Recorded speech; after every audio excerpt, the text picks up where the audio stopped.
Ассалаумағалейкум достар. Бүгін яғни мынау трамблердің ішінде датчик қоланы тексеруді көрсететін боламын. Бірінші бізге индикатор керек. Датчик қолада зажигание ашық тұрған кезде всегда плюс болады.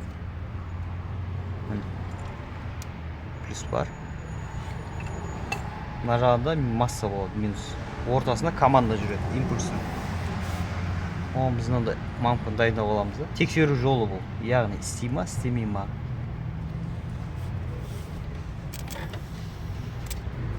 Мынандай проводты дайындап аламыз.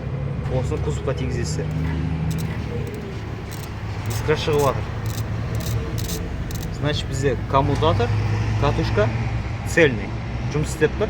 Мына жерде датчик қоладан проблема сіздерде. Көріп тұрғаныңыздар. Свеча, главный провод, искра шығып жатыр. Тигізгенде міне. Все.